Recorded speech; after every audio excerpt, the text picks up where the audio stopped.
მოგესალმებით.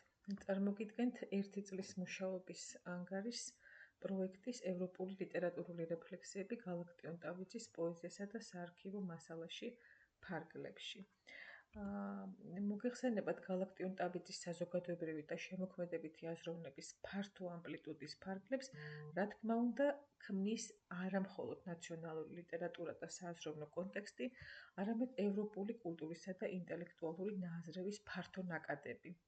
მე-20 საუკუნის დასაწყისიდან პოეტის შემოქმედება სწორედ ევროპული კონტექსტის ტრანსფერის თვალსაზრისით ერთ-ერთი ყველაზე პროდუქტიულია.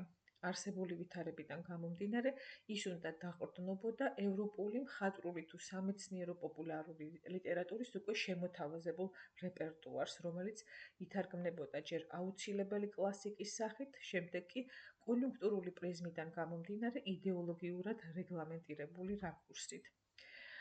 გალაქტიონ ტაბიძის მემკვიდრეობა, რომელშიც ჩვენ ევროპული რეფლექსიები უნდა ვეძებოთ, დაცულია არაერთ ადგილას. მათ შორის საქართველოს ეროვნულ არქივში, კორნელი კეკელიძის სახელობის ხელნაწერთა ეროვნულ ცენტრში, სადაც აქამდე მხოლოდ და მხოლოდ 3 ლექსის ავტოგრაფი ინახებოდა, ბოლო დროს მემკვიდრის კოლექციიდან შეემატა 30-ზე მეტი საარქივო ერთეული, ასევე ქუთაისის სახელმწიფო ისტორიულ მუზეუმში, ბათუმის საქალაქო არქივში, ჭყვიშის სახლ-მუზეუმში, მემკვიდრის კოლექციებში და სხვადასხვა კერძო მფლობელის კოლექციაში, რომელთაგანაც დროდადრო ჩნდება ავტოგრაფები და რა თქმა უნდა, ყველაზე დიდი კოლექცია, პირადი არქივის ძირითადი ნაწილი განთავსებულია საქართველოს გიორგი ლეონიძის სახელობის ქართული ლიტერატურის სახელმწიფო მუზეუმში. ჭყვიშში, გალაქტიონ ტაბიძის სახლ-მუზეუმში დაცულ პირად ბიბლიოთეკაში, რომელიც 1500-მდე წიგნად ერთეულს შეიცავს, ევროპელ ავტორთა გამოცემები 3 ათეულით შემოიფარგლება. მათ შორის იკვეთება 2 მიმართულება. ერთი მხრივ მხატვრული ლიტერატურა და მეორე მხრივ სამეცნიერო პოპულარული. მაგალითად, ინტერესი აქცენტირებულია ევროპელ მეცნიერებზე, გამომგონებლებზე, ჟურნალისტებზე, პიერ კიური, ფრანც მერინგი, გერმანელი ფილოსოფოსი, კარლ ნეფი, შვეიცარიელი მუსიკაცოდნე, რალფ პარკერი, ბრიტანელი ჟურნალისტი, ფრედერიკ დე ბიუა დე მონპერიე, ფრანგი არქეოლოგი და მოგზაური, ერნსტ ნეიმანი, გერმანელი ფსიქოლოგი და სხვები. დომინანტურ ბლოკს პირად ბიბლიოთეკაში გალაქტიონ ტაბიძისა, როგორც მოსალოდნელი იყო, ქმნიან უმეტესად კლასიკური მხატვრული ლიტერატურის წარმომადგენელი ავტორები, როგორებიც არიან ჰაინრიხ ჰაინე, ანატოლ ფრანსი, ჟიულ ვერნი, კნუთ ჰამსუნი, ალფონს დოდე, პროსპერ მერიმე, ემილ ზოლა, ედგარ პო და ასე შემდეგ. ამავე ბლოკში ერთიანდებიან კომუნისტური იდეოლოგიისადმი ლოიალურად განწყობილი ანტიფაშისტური და სოციალისტური მიმართულების ავტორები, ესპანელი მწერალი და პოეტი ქალდოურ კილიან ლაქსნესი, ფრანგი პოეტი და კულტუროლოგი ანდრე მარლო, დანიელი საბავშვო მწერალი კომუნისტი ანდერსენ ნექსე მარტინი. გალაქტიონ ტაბიძის პირად ბიბლიოთეკაში ინახება ასევე ამავე მიმართულების ჩილელი პოეტის პაბლო ნერუდასა და არგენტინელი მწერლისა და საზოგადო მოღვაწის ენრიკე ლარეტას გამოცემები. როგორც მოსალოდნელი იყო, პოეტის ბიბლიოთეკის სტრუქტურულ კონფიგურაციაში გამოიყოფა კიდევ ერთი ტენდენცია, მზარდი ინტერესი საბჭოთა კავშირში შემავალი ქვეყნების ლიტერატურისადმი, რასაც 1940-იანი წლების დასაწყისიდან აშკარად ადასტურებს მისი საარქივო მასალაც, დოკუმენტური ჩანაწერებიც. შესაბამისად, პოეტის ბიბლიოთეკაში გვხვდება კიდეც ბელორუსი მწერლების, იაკუბ კოლასისა და იანკა კუპალას, ასევე უკრაინელი პოეტისა და სახელმწიფო მოღვაწის პაბლო ტიჩინას გამოცემები. აქვე ამ ტენდენციის გასამყარებლად გსურს დავამატოთ, რომ გალაქტიონ ტაბიძეს საკმაოდ ვრცელი აქცენტი აქვს დასმული თავის დოკუმენტურ მემკვიდრეობაში შუააზიურ ლიტერატურაზეც. ევროპული ლიტერატურული რეფლექსიების კონტექსტში გალაქტიონ ტაბიძის დოკუმენტური შემოქმედების 1930-იანი წლებისთვის დამახასიათებელია დიდი თემატური ბლოკების გამოყენება. მაგალითად, 30 წლის ჩანაწერებში ევროპელ ავტორთა და მათი შემოქმედებითი რეალიების გამოყენების თვალსაზრისით ერთ-ერთი ყველაზე ვრცელი და მდიდარი ბლოკი არის მისი 71 ორსტრიქონეტი, რომელთაგან თითოეულში ნახსენებია თითო ან მეტი უცხოელი, ძირითადად ევროპელი ავტორი.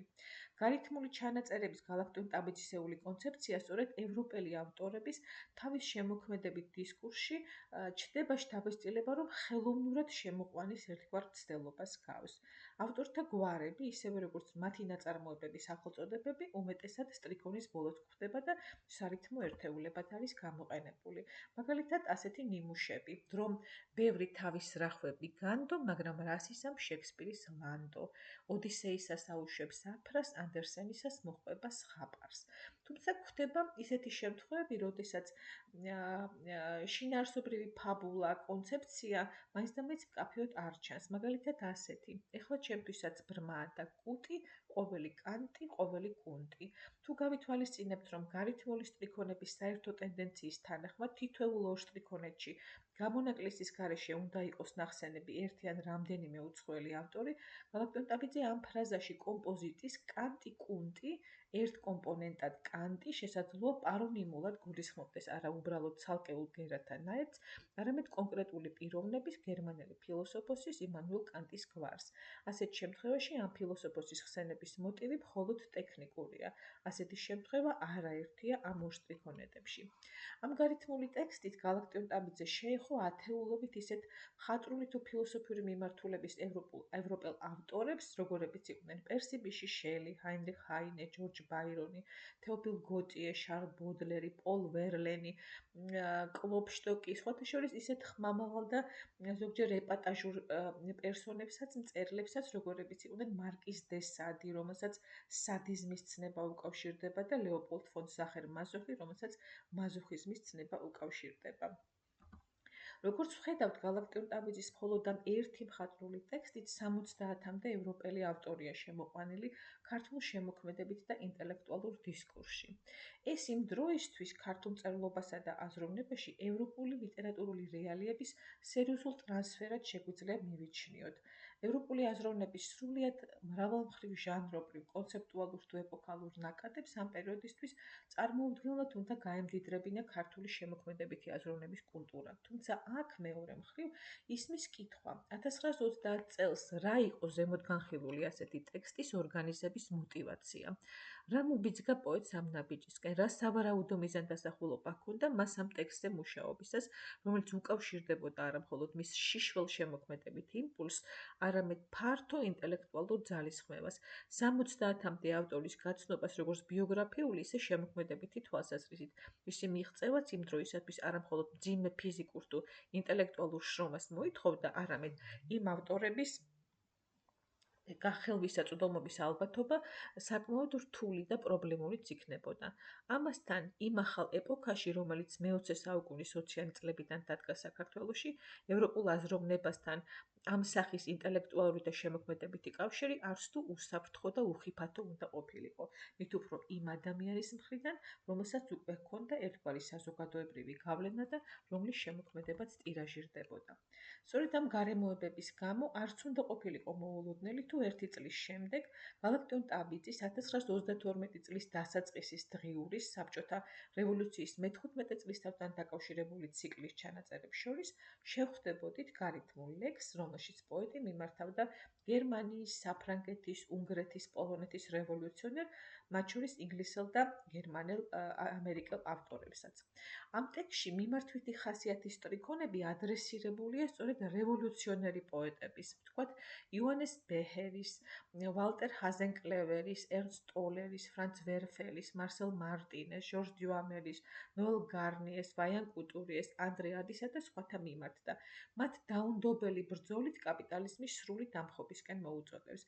გალაქტიონი მოუწოდებს მათ, რომ დალეწონ კაპიტალიზმის ბორკილები, რომ ადგნენ მუშები, გლეხები, რკინიგზელები, ტრანსპარანტებით და ლოზუნგებით აავსონ ქუჩები, მოედო მთელ ევროპას, აზიას, აფრიკას, ამერიკას, ჩრდილოეთს და სამხრეთს, აღმოსავლეთს და დასავლეთს, დაერიონ მეფეებს და მემამულეებს, ხუცებს და ბანკირებს და რკინის ჯოხით აღგავონ ძველი და ბნელი ნაგავი, ესე იგი არისტოკრატიის ნარჩენები, ფასეულობები, მწერლობა, ფილოსოფია, არქიტექტურა, ცხოვრების წესი. ერთი სიტყვით ყველაფერი ის, რის შემოღებასაც უახლოესი ერთი წლის წინ მსგავსი ტიპის პოეტური ჩანაწერით ასე ძალუმად ესწრაფოდა თავის დღიურებში. გალაქტიონ-ტაბიძის დოკუმენტური მასალიდან არაერთი ჩანაწერი უკავშირდება ახალ ექსპერიმენტულ და კითხვისნიშნიან ეპოქას. ჩნდება შეგრძნება, რომ ის თავის მხრივ ამ მძიმე და ანომალიური ექსპერიმენტის ცდის პირად აღიქვამს თავს.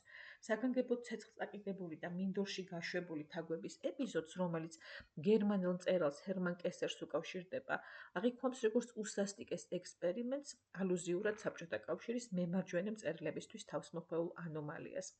გალაქტიონ-ტაბიძის დოკუმენტურ მასალებში თანდათან უფრო მეტი ინტენსივობით შემოდის ბურჟუაზია, როგორც ევროპული კონტექსტი, როგორც გლეხთა სოციალური ფენის უსამართლო ჩაგვრა ბურჟუაზიის მხრიდან და ამასთან ბრძოლის გადაუდებელი აუცილებლობის მოთხოვნა. ამ დოკუმენტური მასალის მიხედვით გალაქტიონ-ტაბიძის ინტერესი ხშირად კონცენტრირებულია ბერლინისა და მოსკოვის, ამ ორი დიდი ქალაქის მაგალითზე, ორი კულტურის, ორი იდეოლოგიის, ცხოვრების ორი სტილის შეპირისპირების ინტერესზე. ჩნდება ტენდენცია, რომ ევროპელი ავტორები აქ ამ პერიოდის ჩანაწერებში გალაქტიონ-ტაბიძის ინტერესების პირდაპირი ობიექტები კი არ არიან, არამედ რეტროსპექტული გააზრების კონტექსტები. მაგალითად, ფრიდრიხ ნიშე და ემანუელ კანტი მისთვის საინტერესონი არიან კომუნისტურ ხედვასთან შეპირწონებული ნიჩიანიზმის თუ კანტის მოძღვრების კონტექსტში. ასევე ფრანგი სიმბოლისტი პოეტი ორველენი და გერმანელი რომანტიკოსი პოეტი და პროზაიკოსი ფრიდრიხ ნოვალისი ნახსენები არიან რეტროსპექტულ კონტექსტში, როგორც პოეტის შემოქმედებასთან მიმართებით მხატვრული თუ კონცეპტუალური გავლენების ოდესმე მქონე მოაზროვნეები. ამასთან, ამ პერიოდის ჩანაწერებში ევროპული კონტექსტის ხაზი მეტნაკლებად ნარჩუნდება ასევე სიმბოლური გადატანითი, ხატსახოვანი კონცეფციის, სენტენციებისა და გამონათქვამების სახით. სამაგიეროდ მისი ინტერესის პირდაპირ პერსონიფიცირებულ ობიექტებად ჩნდებიან საბჭოთა, ძირითადად უკრაინელი და ბელორუსი ავტორები, მაგალითად პაბლო ტიჩინა, მიკოლა ბაჟანი, ალექსანდრ კორნეიჩუკი, იანკა კუპალა, იაკობ კოლასი და სხვები. უნდა ითქვას, რომ ამ პირებთან მიმართებით თითქმის არ არის აქცენტირებული მხატვრული თუ დოკუმენტური აზროვნების სტილისა თუ თავისებურებების კონცეფციები, იდეოლოგიური ფონები, მხატვრული ტექნიკები, ჟანრობრივი მეთოდები, არამედ მხოლოდ და მხოლოდ კონკრეტული ფაქტები მათი ცხოვრებიდან, იუბილეები, მოგზაურობები საქართველოში, მათთან შეხვედრები, მათთვის გამართული საზეიმო ვახშმები და მსგავსები. აქვე უნდა ითქვას, რომ ამ პერიოდის ჩანაწერებში ინტენსიურად იკლებს თუნდაც მარქსისტული და კომუნისტური მიმართულების, მაგრამ ევროპულ გეოგრაფიაში, ვთქვათ უნგრეთი, რუმინეთი, მოაზრებული მწერლებისა და პოეტების დოკუმენტურ მასალაში მოხსენიების შემთხვევები. რეზიუმეს სახით შეგვიძლია ვთქვათ, რომ ევროპელი ავტორების მოხსენიების ტენდენცია გალაქტიონ-ტაბიძის დღიურებში 1930-იანი წლებისგან განსხვავებით 1940-იან წლებში ინტენსიურად 50%-ზე მეტით მცირდება. უფრო კონკრეტულად, თუ 1930-34 წლების ჩანაწერებში ევროპული ლიტერატურის რეფლექსირების 150-ზე მეტი შემთხვევა გვაქვს, 1940-46 წლებში ასეთ შემთხვევათა რიცხვი 70-ს არ აღემატება.